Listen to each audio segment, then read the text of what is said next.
Well, thank you. Well, Memorial Day weekend is almost here. A time to honor the military, including those who are planning to serve, like Fordham's Chelsea Skrepenak. News 12, the Bronx's Kurt Semder has more on the softball player's journey into the Army. The national anthem means quite a bit to Chelsea Skrepenak. A junior on Fordham's highly successful softball team, she normally patrols center field. But when she saw ROTC cadets training by the dawn's early light, it sparked something inside her. I saw them running around and I was like, who is that? Because you never see anyone but the athletes up that early. I would hear them running past my dorm, so I'd hear the Army songs, and I'm like, wow, that's pretty cool. Cool enough for her to join Fordham's ROTC program the summer before her sophomore year. If I didn't like it, I wouldn't have continued it, but it just fit perfectly. I mean, I've always had kind of a passion, like for my country. I've always been very like America. But before signing up, she called her father to let him know of her decision. He was like, yeah, go ahead. I wasn't surprised and shocked when she told me she wanted to join the ROTC, and I was supportive. On the field, her performance didn't suffer one bit.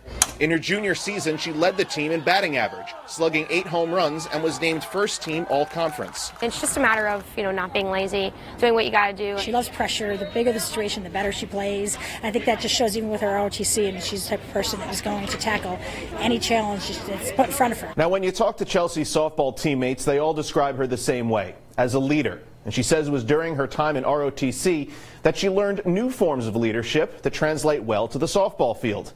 It's also where she discovered what she hopes to do after Fordham. I'm really interested in being a JAG and going to law school. I love debating. I love, finding factual information and just conversing opinions with someone. Chelsea will find out what her military duties will be after Fordham later this fall. But last month, Chelsea's two worlds came together as she took her oath of office into the U.S. Army with her softball teammates at her side. It's just such a key life event for her, and to be able to be there and support her was just huge for all of us. Also on hand, her father, who, as he often does, made the 3-hour drive to be there. I've never seen him get emotional, and he really was choked up and really, really proud of me. If you ever hear that oath, that they give, it's very touching and it's very moving.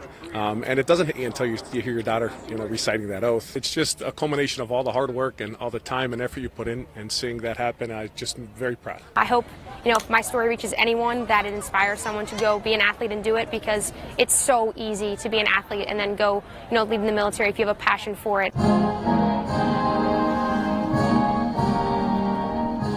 Kurt Semder, News from the Bronx.